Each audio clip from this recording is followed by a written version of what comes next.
Merci à tous. On va accueillir maintenant une discussion autour de la thématique le droit, arme de solidarité massive. Ça part aussi d'un constat que font beaucoup d'activistes aujourd'hui. C'est que pour vraiment faire avancer les combats et transformer les choses, il faut en recourir aux moyens du droit.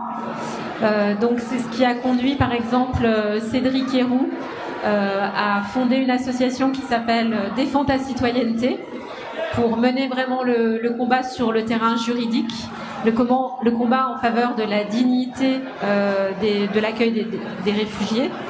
Et Cédric Héroux, qui est agriculteur dans la vallée de la Roya, sera en discussion avec Jérôme Karcinti, qui est avocat, qui se trouve être l'avocat historique de l'association Anticorps qui lutte contre la corruption.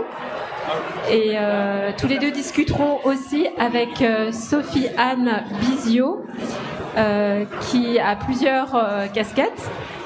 Celle de philosophe qui, à un moment, a éprouvé le besoin de se former en droit parce qu'elle était, à titre personnel, engagée en faveur de l'accueil des réfugiés et que pour vraiment leur venir en aide, elle a eu besoin de cet outil qu'est le droit. Et elle est par ailleurs aussi assistante parlementaire d'une députée au Parlement européen. Donc voilà, je les laisse débattre tous les trois et je donne la parole à Sophie-Anne Bizio pour présenter cette discussion.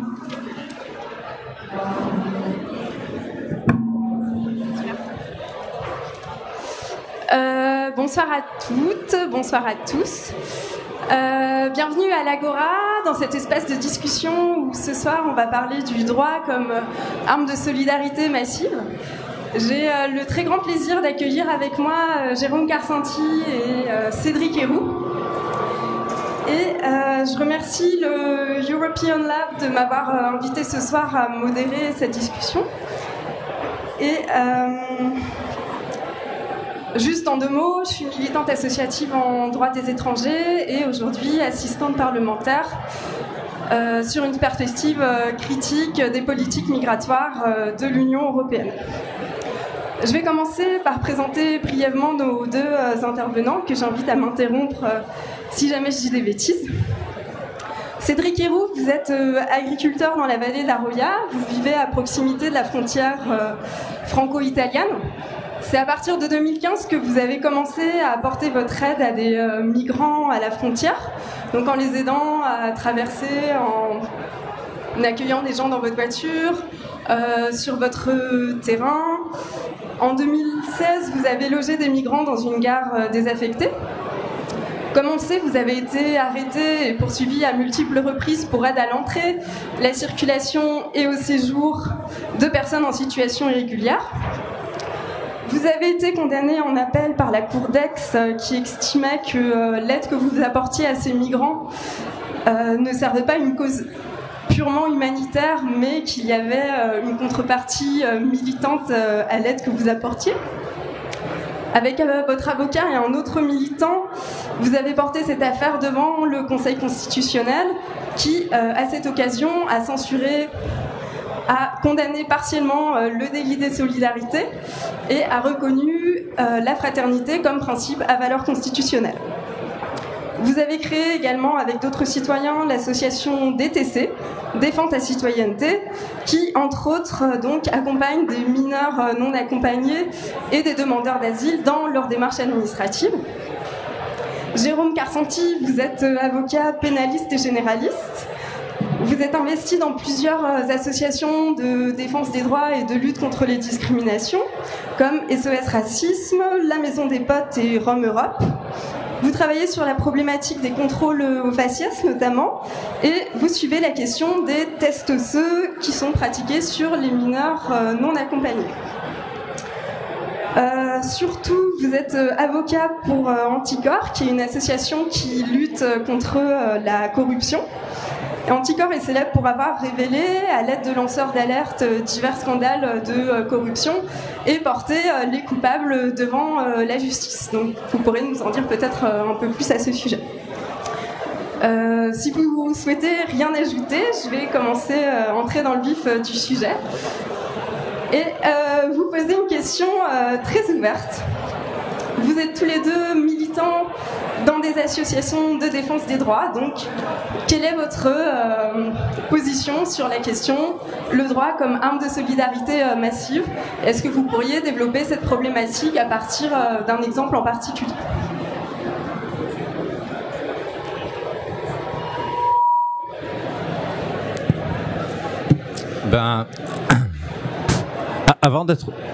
Oh, ça marche, c'est magnifique. C'est une arme qu'on a utilisée parce que c'était une arme qui nous a condamnés au départ. On s'est servi de l'arme qu'utilisait l'État, donc la justice, qui pour moi est un outil d'État pour faire taire les personnes qui dénoncent. Et on s'est dit, qu'est-ce qu'on va utiliser comme arme? On va utiliser l'arme de notre ennemi, entre guillemets ennemi, donc l'État. Et l'arme principale était donc la justice, donc qui nous a incriminés, et le côté aussi médiatique. Et c'est pour ça qu'on a pris un peu en otage la justice et les médias pour défendre la cause, une cause qui était en bas de chez nous, une problématique qui était en bas de chez nous dans notre vallée. Et c'est pour ça qu'on a utilisé tout ça, quoi. On s'est défendu et puis on est devenu ce qu'on peut appeler militant, ce qu'on peut appeler défenseur. Et malgré nous, parce qu'on a voulu défendre une vallée, son éthique, et voilà. Merci. Je pense que la question du droit comme arme de solidarité massive, c'est l'idée que le droit permet d'aboutir à des principes.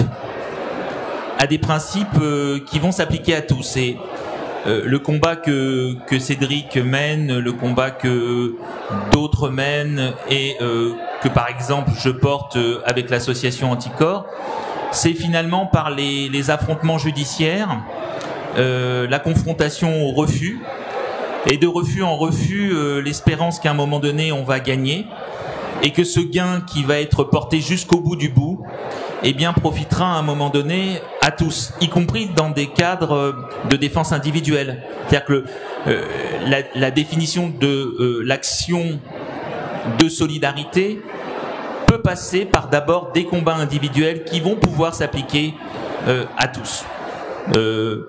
J'en veux pour exemple, puisque tu m'as demandé un exemple, lorsque on a commencé avec Anticor à porter des actions de lutte contre la corruption, il faut bien savoir que la lutte contre la corruption était réservée aux procureurs de la République. Les associations étaient interdites parce qu'on estimait que c'était le monopole de l'action publique. On a été heurté avec, en réalité, comme premier adversaire de l'action, non pas ceux que l'on poursuivait, mais le procureur qui disait « mais c'est mon précaré, vous n'avez rien à y faire ». Et il a fallu des actions nombreuses pour que non seulement on nous laisse enfin entrer dans les prétoires, mais que dans un second temps, la loi vienne confirmer que les associations de lutte contre la corruption sont recevables et ont un intérêt à agir. Et aujourd'hui, nous pouvons entrer dans les procès, gagner des procès et faire avancer la cause de la lutte contre la corruption. Donc voilà en quelques mots comment je vois votre question.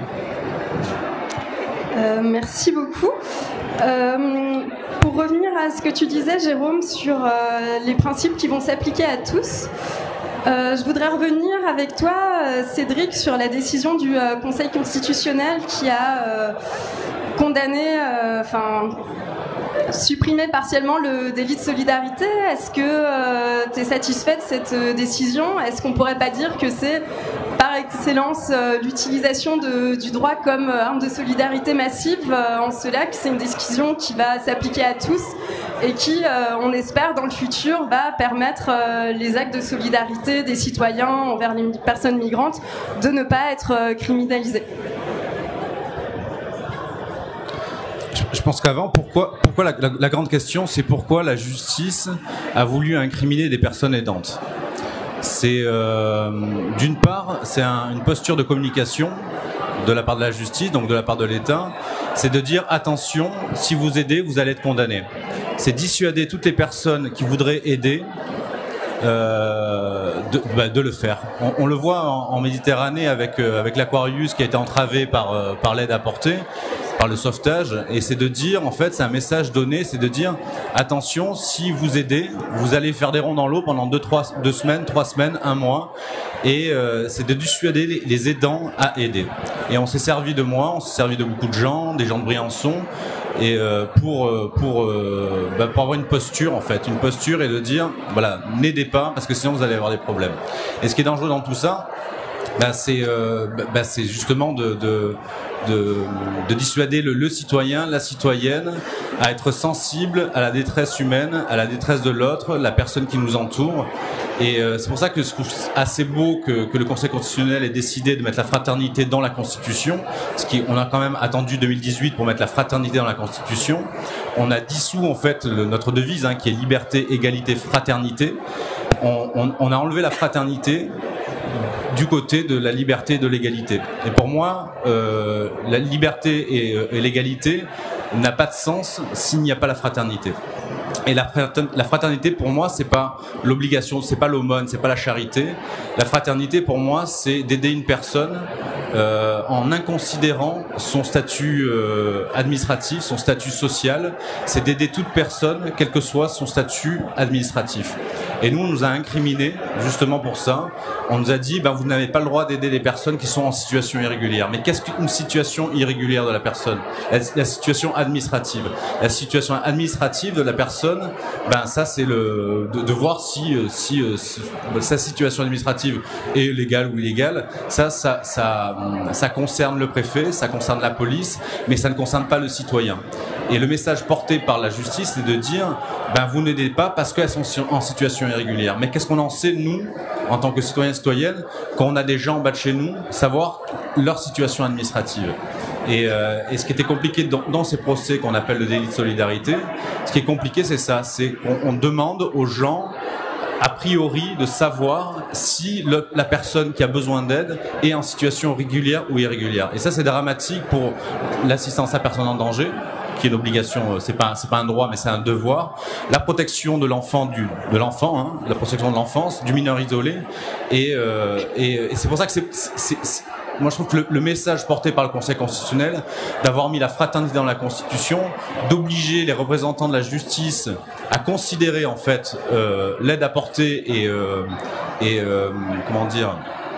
la sensibilité en fait de la détresse de l'autre, en outrepassant en fait le cadre administratif de la personne aidée, ça je trouve que ça a été un message qui a été porté par le constitutionnel, qui est assez beau. Et je pense que à l'heure d'aujourd'hui, on a besoin de sensibilité, on a besoin de partage, on a besoin d'amour et de considération de la personne démunie en fait.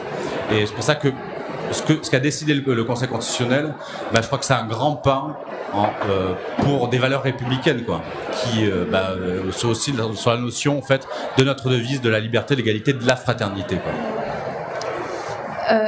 Pour continuer sur la thématique de la justice, il me semble que vous avez tous les deux fait l'expérience d'une certaine peut-être instrumentalisation de la justice à l'issue d'un de vos procès. Tu as dit, Cédric, tu as parlé d'un racisme d'État, d'un acharnement judiciaire. J'imagine, Jérôme, suite à des actions que tu as portées en justice et qui ont échoué, tu as eu le même sentiment. Et la question que je vous pose, c'est est-ce que malgré tout, vous avez confiance en la justice ? Tu veux la prendre, cette question ? On n'a pas le choix. On n'a pas le choix d'avoir confiance dans la justice. Elle est imparfaite, elle est insatisfaisante souvent. Elle est souvent une justice de classe. Elle est sans moyens. Mais elle reste le seul endroit où, à un moment donné, face à une situation injuste, le droit peut passer. Ça demande du temps, ça demande beaucoup d'énergie, ça demande de l'abnégation, puisqu'en réalité, il faudrait beaucoup de moyens pour pouvoir porter les combats que Cédric porte lorsqu'il est injustement accusé et poursuivi. Il faut bien des avocats qui, militants, viennent le défendre en disant je prends du temps et je vais le défendre. C'est-à-dire que pour mener des actions comme Anticor a pu le faire lorsque nous avons été les seuls à défendre l'idée que Jacques Chirac devait être condamné pour les emplois fictifs de la ville de Paris. Rappelez-vous que il y avait 2 procureurs de la République à l'audience, 2 procureurs de la République qui sont venus demander la relaxe de Jacques Chirac. Il y avait 23 avocats qui sont venus apporter le soutien à la défense de Jacques Chirac, et il n'y avait que l'association Anticor qui a porté l'accusation. Il a fallu que l'association Anticor fasse sans moyens, c'est-à-dire que c'est 6 mois de travail pour un avocat, un dossier comme ça, c'est 53 tomes de procédure, c'est 1 mois de procès. Et donc là, ça demande effectivement qu'à un moment donné, des gens portent des combats qui vont au-delà de leur propre intérêt et aillent jusqu'au bout. Mais pour finir, la justice a gagné, puisque en réalité, il a été condamné.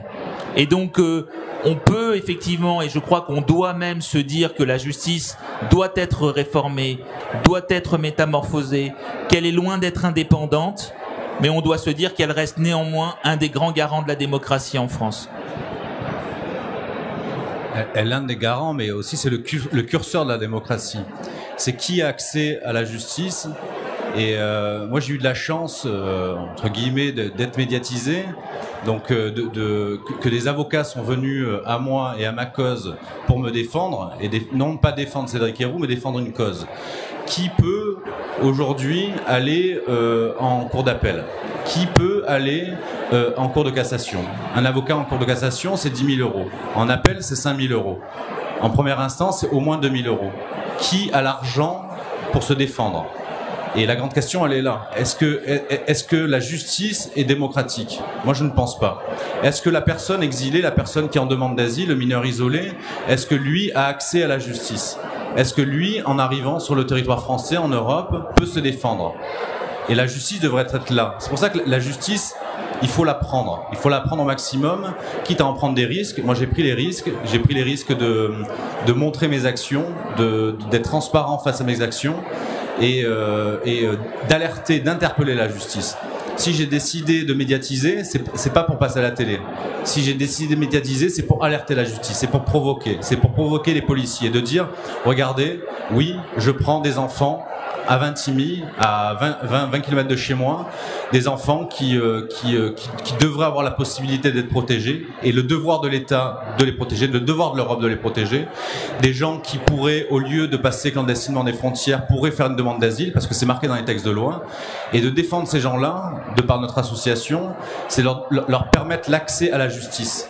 La possibilité d'être égaux en fait face à la justice, et on voit bien que on se bat. C'est pour ça que la justice, moi je parle de justice fondamentale, le fait que la justice est faite pour tous, qu'elle n'est pas forcément bien représentée. C'est pour ça que je suis souvent en bagarre avec des procureurs ou même avec des juges, et je condamne souvent leur position, parce qu'elle n'est pas équitable. Moi, ce qu'on m'a reproché, c'est ce que j'ai entendu dire au tribunal d'Aix-en-Provence, c'est de dire qui tu es, toi, petit paysan, toi, bac-4, pour te confronter à un système d'État, te confronter à un préfet, et qui tu es, toi, pour mettre en doute les actions étatiques.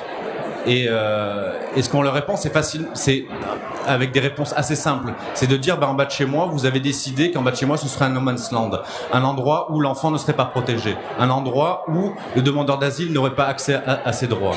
Et ce qu'on a mis en évidence, c'est ça, c'est de montrer que l'État était dans l'irrégularité, l'État était dans l'illégalité. Et on a fait appel à la justice. Mais la justice, est-ce qu'elle a entendu ou pas? Et qu'on voit comment se comportent des magistrats, comment se comportent des procureurs face à mes procès, mais c'est là où c'est inadmissible. C'est là où on se dit, c'est des personnes qui on m'a condamné parce que j'étais militant. D'un côté, on scinde en fait la justice. On dit d'un côté, il y a les militants qui ne devraient pas en fait jouir de l'immunité humanitaire sur le passage de frontières, etc. Et il y a l'autre côté, le citoyen lambda qui n'est pas militant. Mais qu'est-ce qu'un militant dans notre société? Un militant, en fait, c'est une personne qui porte un combat politique, parce que c'est un combat politique, et dans une démocratie. Et qu'est-ce qu'il y a de choquant qu'un citoyen devienne militant dans une démocratie? Mais c'est la base de la démocratie, en fait. Et c'est pour ça que, pour moi, la justice est le curseur de la démocratie. Et si maintenant l'État et des élus se servent de la justice pour incriminer des dissidents politiques, c'est là où on voit la défaillance de la démocratie. Alors, vous avez parlé de réformer la justice, que la justice n'était pas bien représentée. Mais au-delà de changer la justice, est-ce que vous n'auriez pas envie de changer le droit? Est-ce que le droit actuel est à même de lutter correctement contre la corruption? Est-ce que le droit des étrangers s'inscrit suffisamment dans une perspective humanitaire et pas trop sécuritaire? Est-ce que finalement vous n'auriez pas envie de changer le droit au-delà de changer la justice?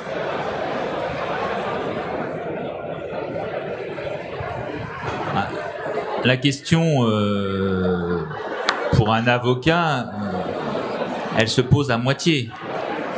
L'avocat, il utilise le droit existant pour essayer de passer entre les mailles du filet et essayer de porter les causes jusqu'au bout. Est-ce qu'il faudrait changer le droit? Bien sûr qu'on a des rêves et cela relève de l'action politique.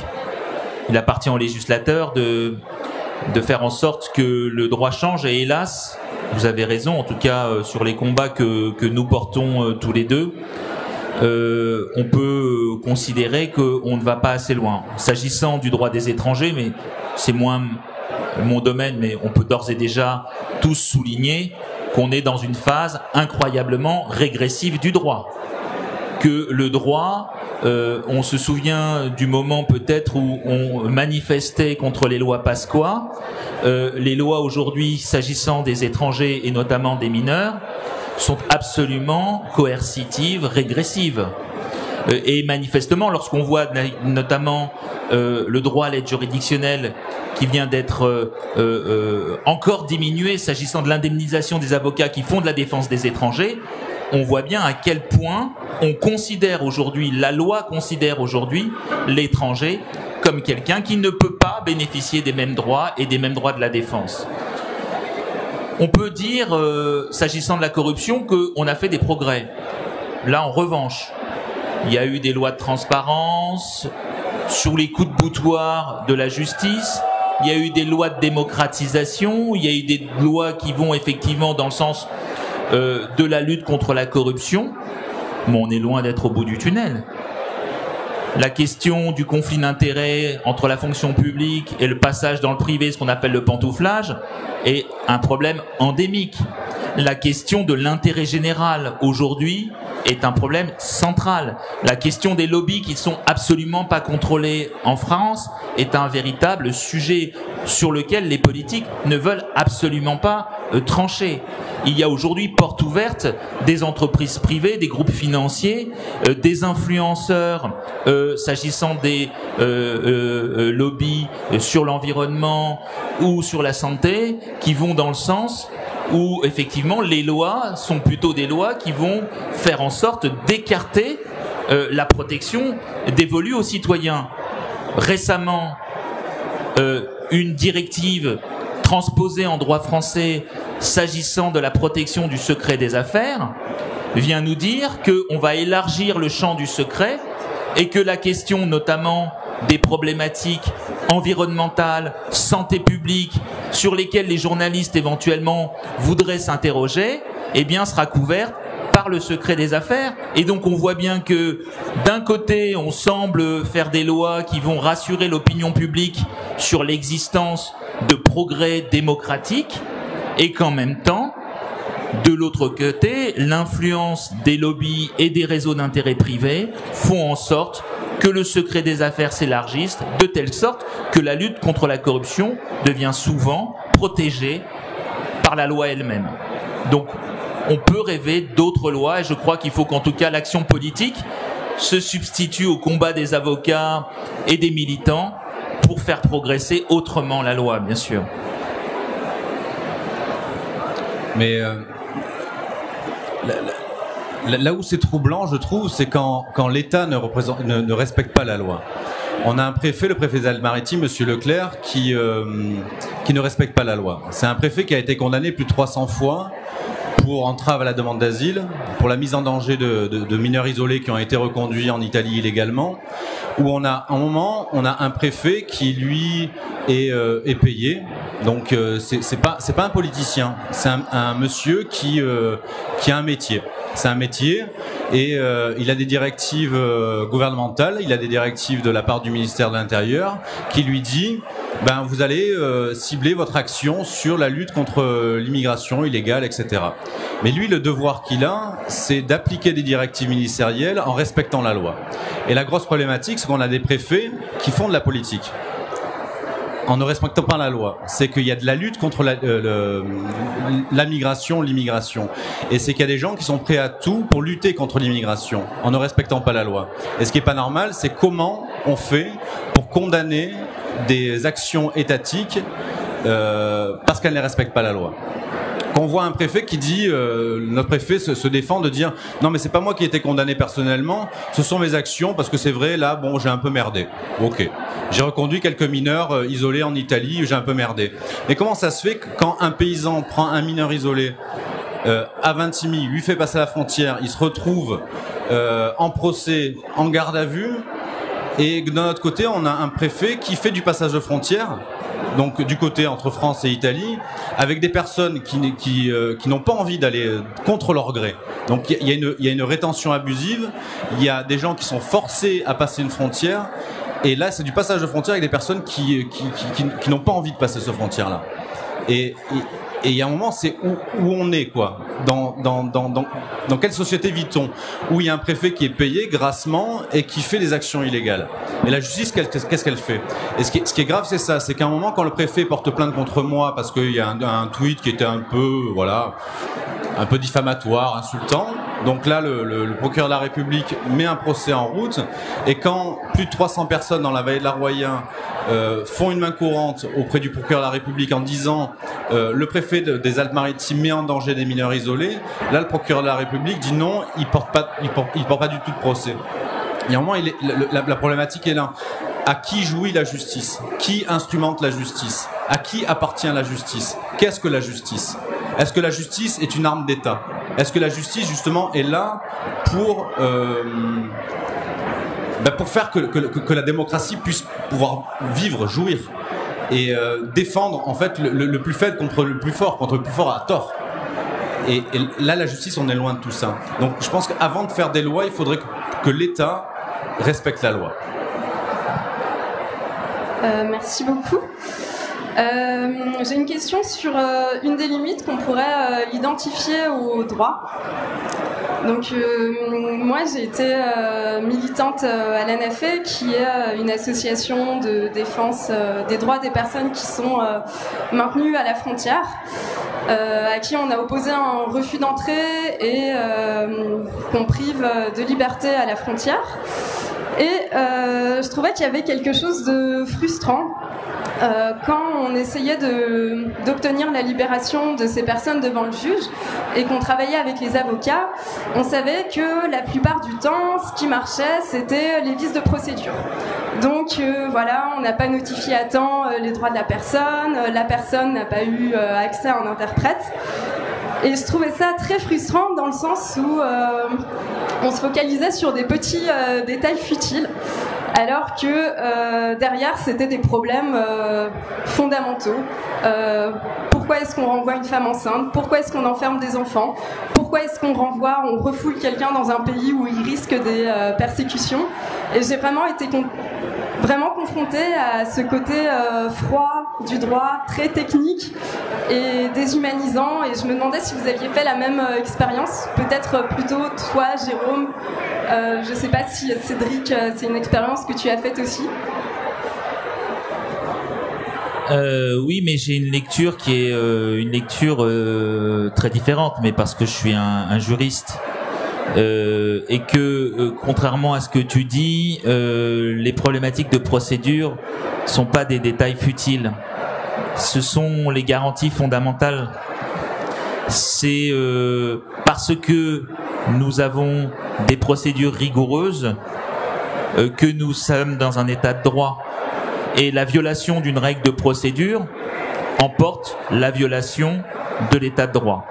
Donc, le juge, en réalité, il est confronté, s'agissant du droit des étrangers, s'agissant du droit pénal, il est toujours confronté à des situations humaines dramatiques. Et donc, si il doit prendre en considération à chaque fois la question humaine, il est, d'une certaine manière, il renonce à sa fonction, celle de juger le droit et l'homme.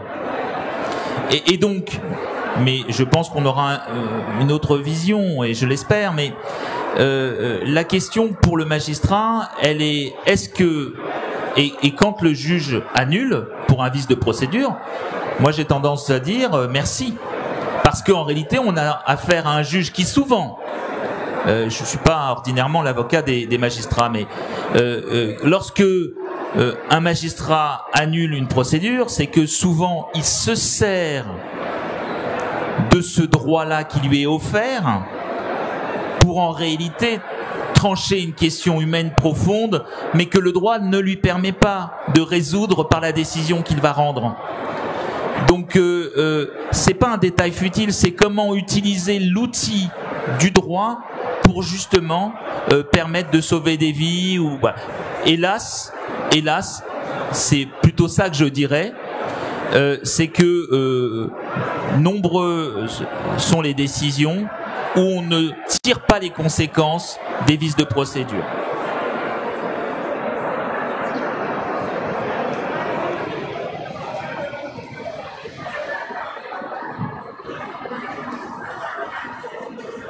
Cédric, tu voulais dire quelque chose? Oui, on a quelques perles quand même. Par exemple,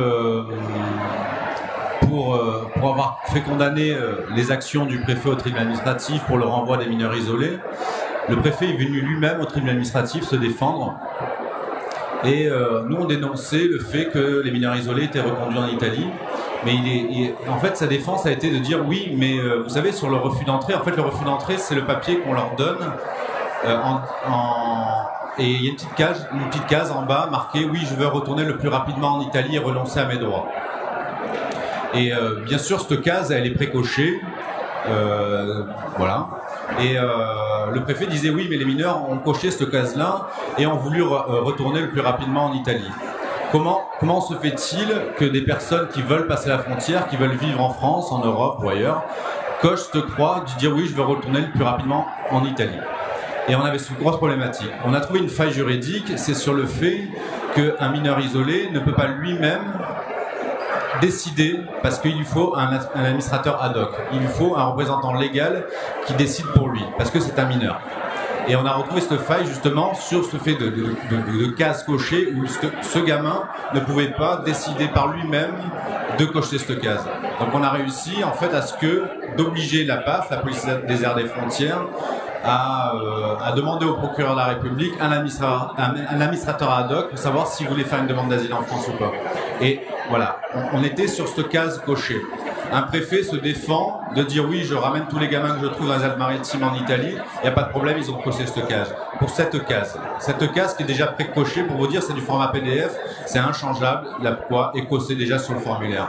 Et on a trouvé le vice de procédure, enfin le vice de procédure de la part de la police des aires des frontières en disant cette case, ça doit être un administrateur ad hoc qui doit la formuler. On a réussi en fait à ce que les mineurs isolés soient pris en charge à la frontière franco-italienne en tentant de passer pour une histoire de case cochée. Donc oui, des fois il y a des choses aberrantes et sur des détails qui permettent de faire avancer le droit au maximum et que les personnes puissent en bénéficier. Je suis pas sûre. Si, ça marche encore. Alors, il y a quelque chose encore de plus frustrant que le droit, c'est qu'on va bientôt devoir finir. On n'aura malheureusement pas le temps de passer la parole à la salle. Donc, je vous invite à interroger Jérôme et Cédric peut-être en privé. On va finir par une dernière question. Si vous répondez rapidement, peut-être on aura le temps pour une ou deux questions. Je voulais vous demander, on a pu parfois critiquer le rôle que vous pouvez avoir tous les deux en disant que ça bousculait la cohésion sociale, ça remettait en cause l'ordre, la hiérarchie. Pour les lanceurs d'alerte, bon, on s'attaque aux plus haut placés, on s'attaque peut-être aux intérêts de la nation, etc. Pour les citoyens solidaires, les délinquants solidaires comme toi, Cédric, on a pu dire que peut-être ça encourageait à transgresser le droit. Et je voulais savoir, est-ce que vous auriez quelque chose à répondre à ces détracteurs? Est-ce que finalement vos actions peuvent mettre en danger la démocratie, ou est-ce que au contraire vous êtes les garants de la démocratie de par vos actions? Ça dérange l'ordre des gens d'en haut, comme on les a appelés à un moment. Hein. Ça dérange. C'est ce qu'on m'a reproché, que la justice m'a reproché. Hein, je le disais tout à l'heure. Hein, c'est qui tu es, toi, petit paysan, à remettre en question des ordres étatiques, quoi. Enfin, des actions étatiques. Et mais est-ce que ça dérange la démocratie? Ben non, en fait. Ça dérange l'ordre en place, bien sûr. Mais la démocratie, c'est ça, en fait. C'est donner la possibilité, qu'on soit petit ou grand, d'être égaux face à la justice. Et moi, je vois que c'est pas le cas du tout. Hein. J'ai eu de la chance, comme j'ai dit tout à l'heure, d'être entouré par beaucoup d'avocats qui travaillent bénévolement, gratuitement. Et qui pour eux en fait mon action résonne dans le fait de pourquoi en fait ils ont été avocats un jour, et de se dire, moi je parle de justice fondamentale. Il y a un moment je me suis dit, pourquoi c'est le bordel dans le Mât-Vallée, pourquoi des militaires courent après des gamins avec des armes, hein, des FAMAS, pourquoi des gamins étaient arrêtés, pourquoi ils étaient emprisonnés, pourquoi ils étaient refoulés, pourquoi ces gamins n'étaient pas entendus. Et je me suis servi de la justice, moi je suis très heureux quand je suis en procès, ça paraît très bizarre, hein, mais quand on me dit, monsieur Héroux, on vous met en garde à vue, etc., vous allez être en procès, moi je suis bien content, parce que j'ai envie de me justifier. Souvent j'entends dire des militants qui se font arrêter, ouais vous imaginez, j'étais en garde à vue, je vais être en procès, tant mieux. Alors, n'ayons pas peur de la justice. La justice devrait être un outil en fait pour tous, et pour le bien de tous. Et justement, toute la démocratie prend son sens à partir de ce moment-là, en fait. C'est de dire, j'y vais sans renoncement, je vais devant la justice, je vais expliquer mes actions devant la justice, et c'est important de le faire. Et c'est un devoir de le faire, il ne faut pas en avoir peur. Et le problème, c'est que le citoyen et la citoyenne ont peur de la justice. Ont peur d'aller devant des juges, dans un tribunal. Mais on ne devrait pas avoir peur de tout ça, quoi. Il faut y aller, quoi. Il faut y aller et d'expliquer ce qu'on fait, pourquoi on le fait, et que ça soit entendu. Et le problème, c'est sur l'entente en fait, des représentants de la justice. Jérôme. Juste un mot. On a encore 2 minutes. Juste un mot pour répondre à cette question, qui est une question passionnante en fait. Lorsque on lutte contre la corruption, on m'a souvent accusé d'être celui qui faisait monter le Front National, Rassemblement National aujourd'hui. Parce qu'en réalité, on révèle des scandales. Et vous savez qu'Anticor, quand Anticor s'est constitué en 2003, il s'est constitué sur un fondement, c'est de se dire que si Jean-Marie Le Pen avait pu être qualifié au second tour de l'élection présidentielle, c'était en raison du discrédit que les politiques avaient dans l'opinion publique, et que ce discrédit provenait notamment de la corruption. Et donc au départ, Anticor, c'est justement des élus qui se constituent en disant on va montrer qu'on est des élus éthiques. Et voilà que parce qu'on va révéler des actes délictueux graves, parce que lorsqu'un élu commet une infraction de corruption de quelque nature que ce soit, c'est la démocratie qui l'attaque, c'est la démocratie qu'il abîme. Et nous, lorsqu'on les révèle, on les met en évidence, on permet leur condamnation, mais c'est pas nous qui sommes les fossoyeurs de la démocratie, ce sont les élus qui nous représentent qui, pour le coup, trahissent le mandat qui sont le leur. Alors il y a une certaine facilité, finalement j'entendais Dupond-Moretti hier ou avant-hier déclarer de façon scandaleuse que les lanceurs d'alerte étaient des balances et que cela renvoyait aux tristes heures de notre histoire. C'est le contraire.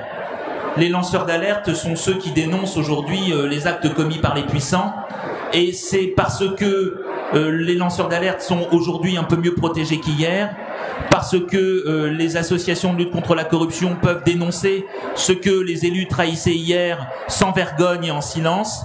C'est parce que nous sommes là, vigilants et dénonçant ce qui se passe mal, qu'effectivement, peut-être, nous arriverons à apaiser et à valoriser la démocratie. Donc loin d'être les fossoyeurs de la démocratie, j'allais dire avec un peu d'immodestie que nous participons à reconstruire un autre idéal démocratique.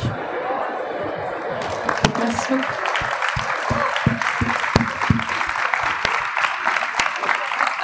Alors on m'indique qu'il n'y a pas le temps pour les questions malheureusement. On a un peu grignoté sur notre séance malheureusement parce qu'on a pris du retard. Donc voilà, mais je remercie beaucoup Cédric et Jérôme.